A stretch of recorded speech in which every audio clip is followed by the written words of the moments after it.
Chris Dorn is an analyst with Safe Havens International. This is the world's largest nonprofit school safety center.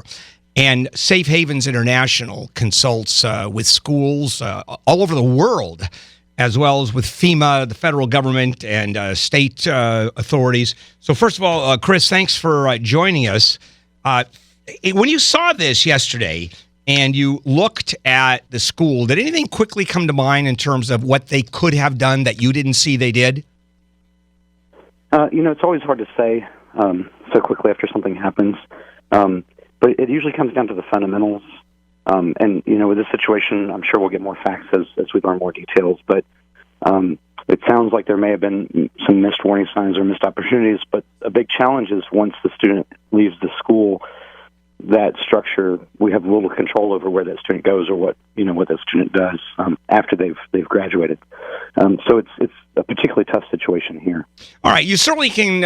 Obviously, we have no control afterwards, but let's talk about the control in the schools.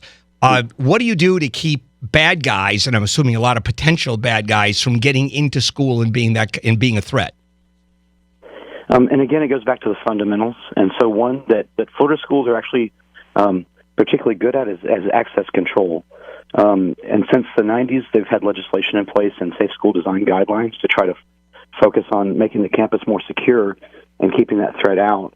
But there's situations where the threat can get in. If it's a student in the school or someone's able to bypass that access control, then we need to be ready to respond quickly. And so whether it's a shooter or a fire or a natural disaster, so like in Florida, they've got lots of severe weather there.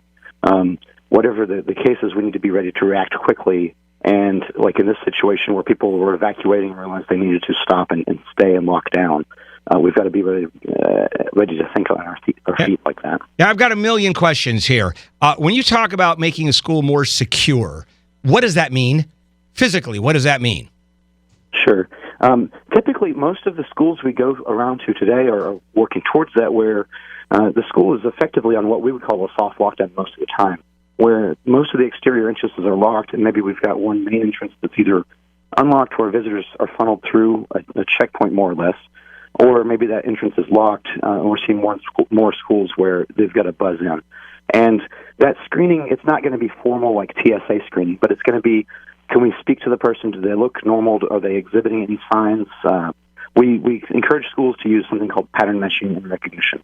And so if we see the guy approach and we see something off about the guy, we might go ahead and start a lockdown procedure or call police or whatever.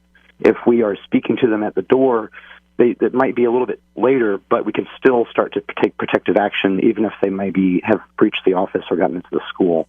And so it's a lot of moving parts that really have to function well. But going back to those basics, if we don't have good physical security, good door locks, and other functions like that, we can't do a good lockdown, for example. All right, so someone comes into the school and there is the appropriate front door security. Are people trained, or administrators, folks that work in the school, trained to here's what you're looking for when someone comes in? Or if the guy is hinky and just doesn't seem right, then you call the police?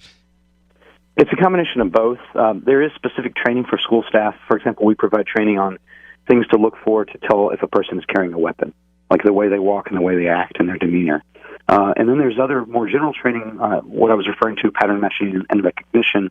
And that's basically, just like you said, if something doesn't look right. So that secretary that might have years of experience in knowing what parents look like when they normally approach the door, or that teacher looking out her classroom window, or that principal greeting people as they arrive, we want them to rely on their gut judgment and say, okay, maybe we're not going to call a full lockdown right now, but let's go ahead and get the SRO over here because this student looks questionable. Or in this case here, if someone sees this individual, and we know of cases where that's happened. The custodian sees the gunman running towards the school and gets the school to go on lockdown. This happened in Arapahoe, Colorado, just a few years ago. And a few people died there, but the school went on lockdown within just seconds because that random staff member that just happened to see something hinky took action.